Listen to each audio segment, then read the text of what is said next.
সালে সর্বপ্রথম ফুলের চাষ শুরু করেছিলাম। সেই না ফেরার দেশে চলে গেলেন যশোরের গদখালির ফুল চাষের জনক শের আলী। আজ বুধবার ভোরে চিকিৎসাধীন অবস্থায় নিজ বাড়িতে মৃত্যুবরণ করেছেন। ইন্না লিল্লাহি ওয়া ইন্না ইলাইহি রাজিউন। 1982 সালে প্রথম তার হাত ধরে গদখালি পানিসরায় ফুল চাষ শুরু হয়। আজ সেই পানিসরাকে ফুলের রাজধানী বলা হয়। মাত্র 1 বিঘা জমিতে ফুলের চাষ দিয়ে শুরু ফুল চাষের যাত্রা। তার হাত ধরেই যশোরের ঝিকরগাছার পানিসরা ফুলের রাজ্য হিসাবে গড়ে উঠতে শুরু করে।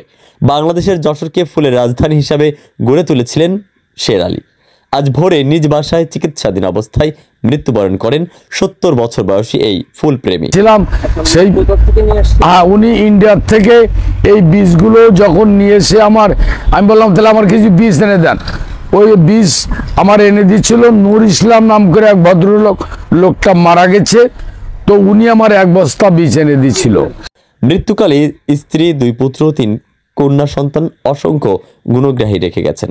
তার মৃত্যুতে এলাকায় শোকের ছায়া নেমে এসেছে। যদি জোটে মোটে 1 পয়সা খাদ্য কিনেও ক্ষুধার লাগি, যদি জোটে মোটে 2 পয়সা তার অর্ধেক ফুল কিনে নিও হে অনুরাগী। দুপুরে জানাজা নামাজ শেষে তার নিজস্ব অর্থায়নে তৈরি মসজিদের পাশে দাফন করা হয়।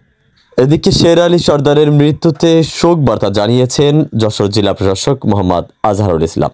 তিনি যশোর জেলা প্রশাসনের পক্ষ থেকে তার বিদেহী আত্মার মাগফিরাত কামনা করেছেন এবং শোক সন্তাপ্ত পরিবারের প্রতি গভীর সমবেদনা জ্ঞাপন করেছেন।